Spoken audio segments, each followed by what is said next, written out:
Grady Demond Wilson, born on October 13, 1946, and passing peacefully on January 30, 2026, lived a life shaped by intention, resilience, and deep personal faith. While millions remember him as Lamont Sanford, the calm and grounded son on Sanford and Son, Wilson's identity extended far beyond television fame. He was a performer who understood timing and restraint, a writer who valued honesty, and a man who constantly searched for meaning beyond applause. Over a long and varied career, he earned professional success and financial stability.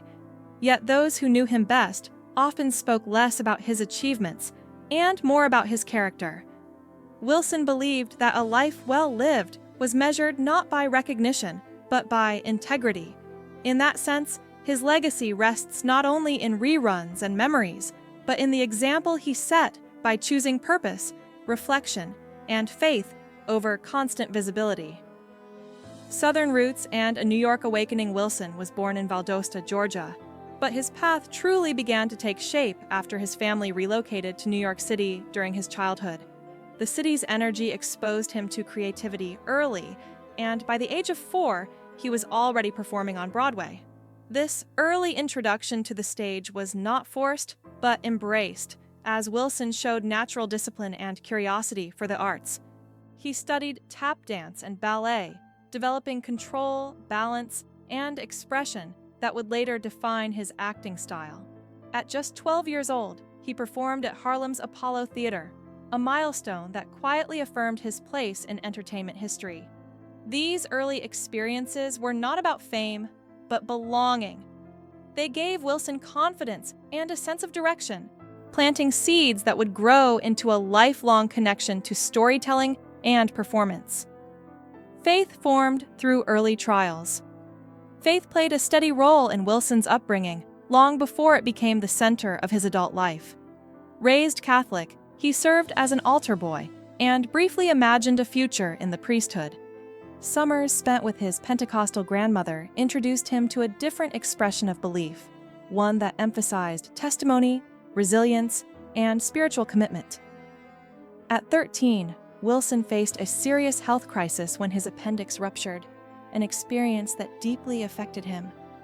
During recovery, he made a private promise to dedicate his life to meaningful service if he was given the chance to continue living. Though he would later travel a path through fame and entertainment, that promise never faded. Instead, it remained quietly present, shaping decisions he would make decades later when the noise of success no longer felt fulfilling on its own.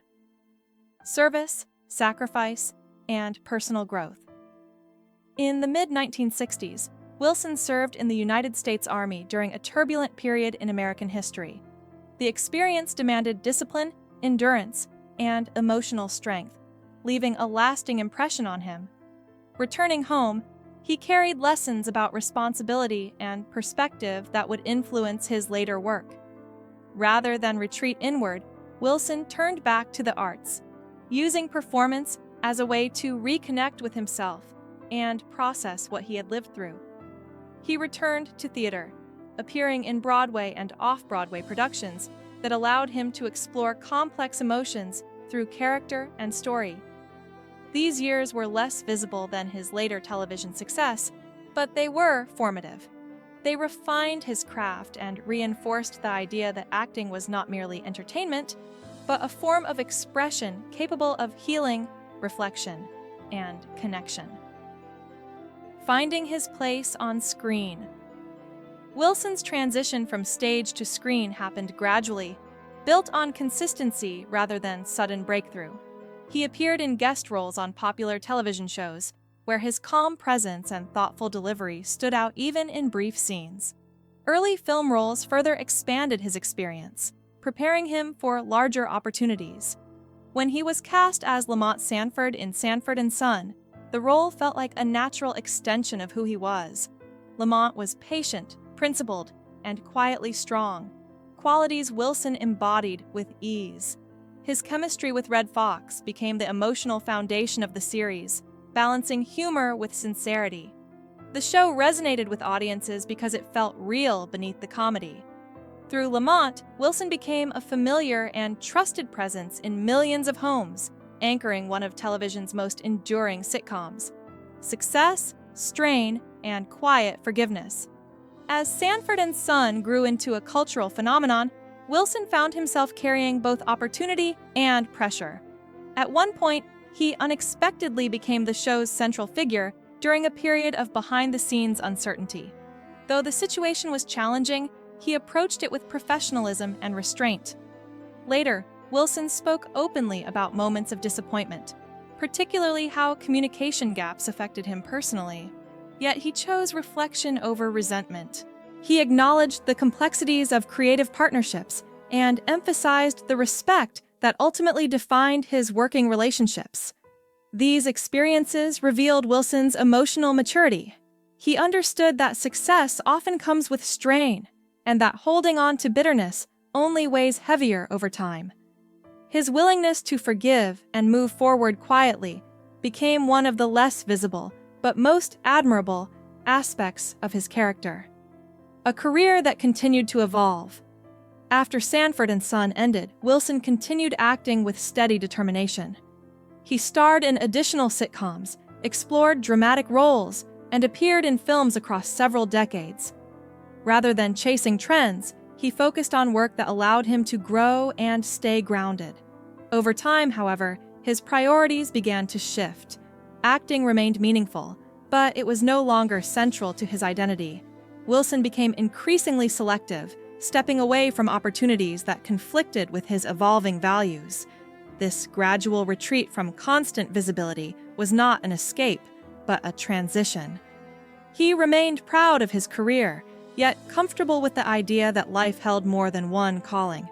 His later return to acting in a single, thoughtful role reflected closure rather than ambition, completing his professional journey on his own terms. Writing, reflection, and ministry. In his later years, Wilson found a new voice through writing and ministry. He authored books rooted in his Christian beliefs, encouraging discernment, faith, and self-examination. His memoir offered a balanced look at his most famous years, celebrating creative achievements while acknowledging personal challenges. In 1984, he fulfilled the promise he made in childhood by becoming an ordained minister. From that point forward, faith-based work became central to his life. He appeared in religious programming, participated in spiritual theater, and supported projects focused on redemption and personal growth. Ministry was not a retreat from the world, but a way to engage with it more honestly. Wilson believed service required humility, consistency, and compassion, values he carried quietly without needing recognition or validation, family, peace, and an enduring legacy. Wilson's life was anchored by family. He married Cicely Johnston in 1974, and together they raised 6 children, maintaining a sense of normalcy despite public attention. Family life grounded him through professional highs and personal reflection, reminding him what truly mattered. When Wilson passed away at his home in Palm Springs at the age of 79, his death marked the end of a remarkable journey shaped by courage, humility, and faith. He leaves behind more than a celebrated television role. He leaves an example of how to step back without regret, how to redefine success, and how to live with intention. Though the screen has dimmed, the values he lived by continue to speak, reminding us that the most lasting legacy is a life lived honestly and well.